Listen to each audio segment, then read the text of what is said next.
Welcome back to the weekly news roundup in the privacy edition.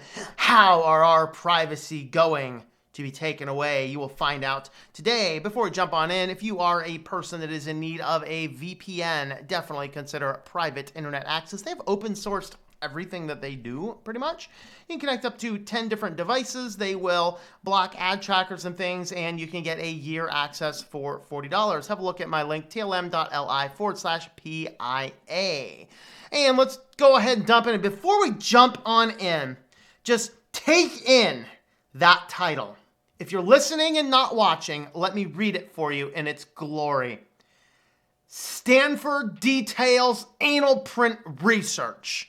How can you possibly not pass up an article about Stanford's AnalPrint research? That is the question. Let's go ahead and dive on in. This one here, I wasn't sure exactly where to put this one or not. I wasn't sure if this fell under the the other news for the day. And what is the word we're using today? I believe we are using for the day chiroptophobia, the chiroptophobia news of the day. But I finally decided, you know what? It's going to fit right here best. All right, so under privacy, Google knows if everyone in your county is actually staying at home or not. Well, this is not entirely true. My phone doesn't have any Google services on it. Google has no idea where I'm at. I am like completely invisible to all this contact tracing they're doing. I'm thinking about doing it. Like, I'm having all these science fiction-y type creative thoughts out of this. By the way, I did finish my free short story, science fiction story. It's going to be like a promotional type thing to the Synaptergy book that's coming out.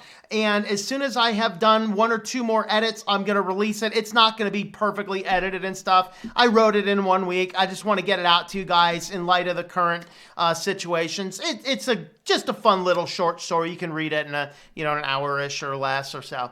But anyway, Google knows if anyone in your county is actually staying at home or not, because we all need a nanny state to track us and make sure we're not going out to the park to take a walk. Okay? Stay inside. So anyway, look at this. Retail and recreation. Oh, look at that. They're down a little bit. Grocery and pharmacies down a little bit. But basically what they're doing, and let's see, the novel chiroptophobia thing. By now, the majority of U.S. states are in some kind of stay-at-home order, with governors nationwide asking or requiring non-essential businesses to close and everyone to plant their heinies at home so Stanford can take your AnalPrint. As much as conceivably possible. As the disease continues to march its way across the country and the globe, as if this writing, there have been more than blah, blah, blah, blah, lying cases anyway. But Google has been harvesting the data, so basically if you allow any Google services to track any Google location, such as you're using Google Maps because you still have not figured out how to navigate through your town, etc., then Google's tracking all this kind of stuff, and they're actually using this data on a principle called contact tracing. And the idea here is that they're going to be looking to see, are people staying home or not, and is it possible to figure out who is where, etc., etc. So here's your King County. You guys up there in Seattle, is pizza on? Pizza, where are you? Up there in Kings County, you can see retail and recreation has dropped off about 80%. So that means 80% of the businesses over there are dying right now. Grocery stores have dropped off about 30 to 40%. Parks. Now, this is the tragedy. Parks are dropping off sometimes as low as 80%. The reality is getting fresh outdoors, breathing clean air, and getting some sunlight is your best defense against this crap. By the way, FYI. Let's see, transit stations are down about 80%. Workplaces are down about 80%. And residential are up about 40%. It makes me wonder, everything's down 80%, but residential is only up 40%. Where are the rest of these people at? So, what's going on? So anyway, Google is definitely keeping track of this. Guys, this is nothing new. I've been warning y'all about this for a long, long time. All right. From The Verge, yes, the beacon of technology news. Definitely go there if you need to learn how to build a computer. OnMail is a new privacy-focused email service from the company behind Edison. Like, woo, that sounds good. One of the best email apps is building its own email services. What is The Verge smoking, people? Do you guys not remember? It was only 1 year ago. We've covered it here on this program a year ago when the company behind Edison was actually caught harvesting anything and everything and selling it to third parties. Here's the company. We're coming up. It's just called something different now. Okay, it's called something different now. Same company, same people, same everything. That's what's different about that and private internet access. Same company, same everything. They're just saying, well, it is the first permission-based email service. In other words, the first time somebody sends you an email, you can choose whether or not you accept it because they filter it into a separate location temporarily. And if you choose to not accept it, then it will set up a block filter. This is nothing revolutionary. If you are a Verge reporter and think that this is something new and novel, then you need to go and figure out how to build a computer. All right. Oh, wait, hold on. You don't know how to do that either. I don't know. I don't know. I don't even know what to do about it. Get full control. This is like a giant press release for this. It's so amazing. It's so good. Everything's in your place. So, of course, you go back into the comments here, and the guys start chatting about it, and this guy's like, this article seems to gloss over Edison's security privacy issues that have made headlines over last year.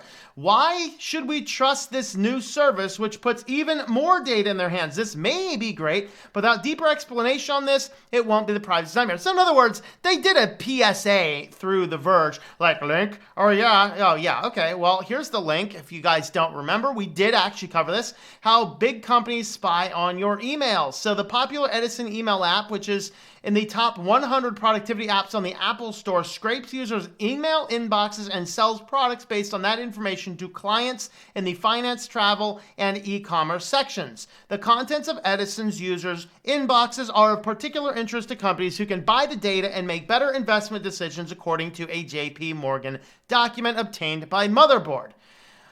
Yeah, on the website it says that it does process users' emails, but users did not know that when using the Edison app. So if you remember this article, you might be able to find that, but I couldn't find it either, but I know I covered that. So they're coming right on out, and of course The Verge is just giving them another press release, all this. Now they actually do say down here that there is an opt-in that you can do where you can share more data, but they promise not to read your emails this time. Yeah, I'll believe these guys about as much as I'll believe Microsoft. Let me know what you guys think. All right, TapLock. TapLock was a new smart lock. This is an amazingly new smart lock. They had all these things. I can't remember if we've covered this one or not. I don't remember. But apparently they actually had nothing because the FCC came after them and went right across the face. And basically what happens, let's see. So if your business makes smart devices, you want to read about the settlement with the FTC. It's one more example of why businesses in the Internet of Things space need to think about privacy and security when designing connected products. TapLock is an IoT company that sells an internet-connected, fingerprint-enabled padlock called Smart Locks. Smart Locks interacts with an app that lets users unlock and unlock their smart locks when they're within Bluetooth range. TapLock advertised that Smart Lock is having an unbreakable design and being bold, sturdy, secure. TapLock also said that it took reasonable precautions and followed industry best practices to protect personal information. So that's actually all in their marketing stuff. Well, here is what some of the things that they failed at. Well, a vulnerability on TapLock's API allowed researchers to bypass the account authentication and gain full access to all TapLock user accounts. So all of that information, usernames, emails, profile photos, location, history, and precise geolocation of the specific smart lock was all accessible. So I got in there, they could go find these things based on the geolocation, bypass the information, and unlock your lock. Nice and easy. Another vulnerability let researchers lock and unlock any nearby TapLock smart lock. Why? TapLock did not encrypt the flow of data between the lock and the apps, so researchers could easily identify and generate keys needed for unlocking. Whoops! And a third vulnerability prevented users from effectively revoking access to their smart locks once they had provided users access. There's actually another one here. There's another one in here. Where's it at? Build security. There was another one in this somewhere, or maybe it was in another article looking at this, where you could literally unlock the lock by flipping it over and taking out the 2 screws in the back. So FTC slapped him across the head. That was exciting. All right. No, I'm not going to give that. Elizabeth Warren demands information on children's privacy policies in a letter to the Zoom's CEO. We got it. Like, guys, even a broken clock is right twice a year. Okay? Remember that. A broken clock is right twice a year. Elizabeth Warren asks a very valid question, as every student who's still in school right now, having to do everything online, is like, use Zoom, use Zoom, use Zoom, use Zoom, use Zoom, do Zoom, use Zoom. And so all these schools are setting up all these kids with Zoom accounts, creating accounts for all their kids, like they do the Google accounts. And they're like, let's see your privacy policy regarding children. And what do they say? Well, we don't knowingly connect any information from anybody under the age of 16. Knowingly allow children under the age of 16 to sign up for their own Zoom accounts. Although they say there's a particular provision for the Zoom education service, still, in light of everything else, we'd kind of like to see what they're doing, because it's very, very clear that a lot of people are on Zoom, using Zoom, and that actually includes a whole ton of children under the age of 16. So, whatever that's worth. Man, it's starting to smell a little smoke in here again. Do I have to go and check, make sure the thing's not on fire again? Man, that would just suck. I would like to have heat tonight. That'd be fun, right? All right. Let's see. Moving on. Twitter will share more of your data with Facebook and Google to advertise its app. Oh, man, I forgot to grab this. I'm gonna have to find the picture. I totally forgot to go in and grab it, and I grabbed the screenshot on my other user account here because I actually got this popped up on my Twitter account, which I don't use Twitter for anything other than just posting when my videos are up. But this is actually what it says. I'm going to read it for you as it came up on my thing, and I'm just not set up to show what the screen looks like.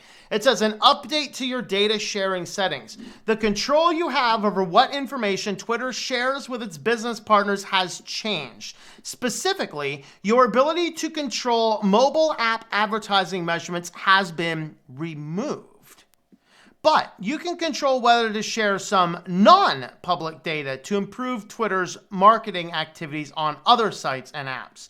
These changes, which help Twitter to continue operating as a free service, are reflected now in your settings. So in other words, now again, this doesn't really affect me because I don't actually use any type of apps like this on a phone, because this is specifically related to a mobile app. So they're literally saying here, on a mobile app, your ability to control data collection has been removed. Very interesting. Very interesting indeed. So they will share more of your data with Facebook and Google to advertise its app on those platforms. European users, you guys are still requiring the opt-in, because here in the United States, we don't care what they do. It's like the wild, wild west. So Twitter's been trying to make money for years. Well, it did become profitable in 2018. The way it achieved that was to use some user data without permission. Now it's changing the privacy policy to avoid. So now it's like, hey, we're just telling you, we're stealing your data and using it without permission. All right. So they say the wording that we have in the article, I think, is a little bit. I guess it's right here too. So this is actually taken from the mobile device. I was just on the desktop because I don't use any mobile stuff. So that's fun. If you are using Twitter, then definitely consider that. You might be so sucked into it you just can't get away. I mean, sorry if that's you, but, happens, right? Happens. All right. Lawsuit fights new Baltimore aerial surveillance program. So this one here is being battled by the ACLU, and Baltimore they're doing a 90-day trial run that was funded by a private company to basically run 40 hours a week aerial surveillance across basically the whole city, so that the idea is that they can, if there's any crime anywhere, they can backtrack and figure out who everyone is, where everyone is, based on a variety of different things. ACLU's kind of going, yeah, this is kind of constitutionally illegal. But everyone's too busy talking about the chiroptophobia news. So what's going on? Well, nobody really knows about this, but at least the ACLU's there. ACLU is not a particular company that I find myself siding with a lot, but every now and again, man, they come up with one of these. It's just like, go get them. Go get them. So yeah, you guys in Baltimore, go and tell them that they can't do this. Of course, they're getting away with this because, oh, it's not funded by the government. It's being funded for 90-day trial by a public company. I bet that public company's, it's an investment. They're not graciously giving you all of this money to fly, high image resolution airplanes throughout your city for 90 days. They're getting something for this, Baltimore. Are you guys too busy? Of course, this is the same city where the stupid mayor asked people to stop murdering each other so that we can deal with the chiroptophobia panic. Okay, guys? This is how stupid this guy is. Dirt, would you guys please stop killing each other in the streets? Dirt, just until we're done with this crisis. Dirt. Like, my lands. You guys need to vote that man out. All right, on to the shining news. I love these pictures of the thinking man on the smart toilet. Precision health toilet, more than saving your precious toilet paper. So this is, oh, look at this. Oh, this is just terrifying me.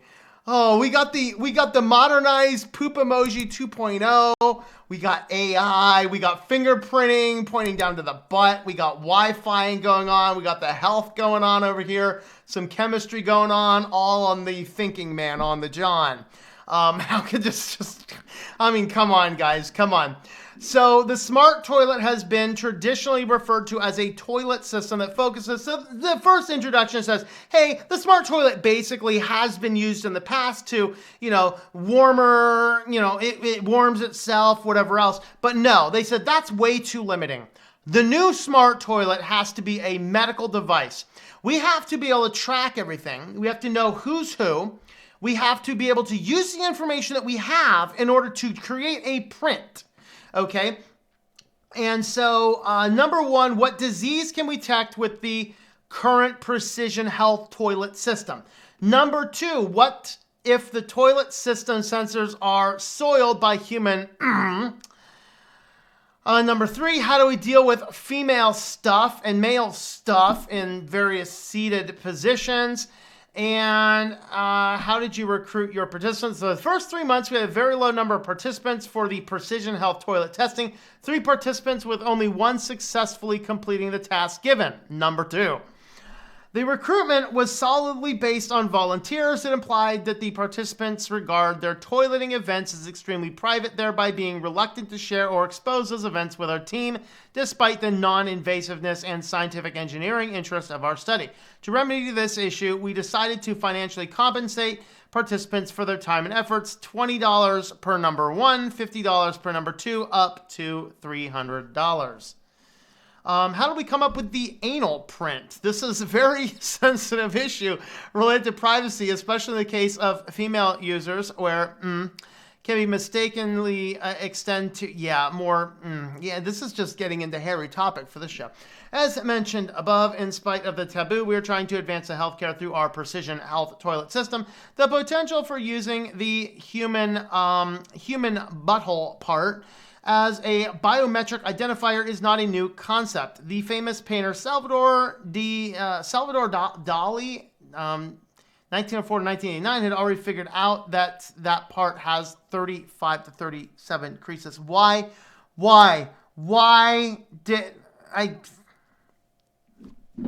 Alexa? Why?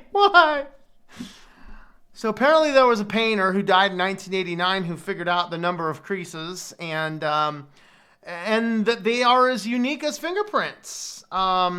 So not able to account for the variation in numbers, but noticed as unrelated to a person's background and social class. Well, that's good to know. Indeed, the print of the individuals is based on genetics, thus he found that identical twins had exactly the same pattern and the number. He conducted experiments to substantiate his claims and made the impressions of twins lands.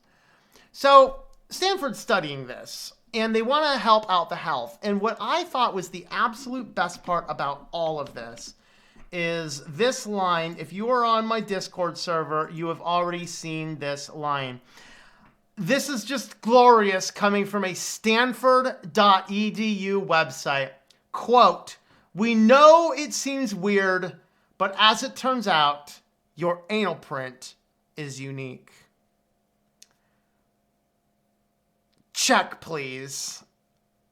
Let me know your thoughts to this nonsense and the other crazy news down below.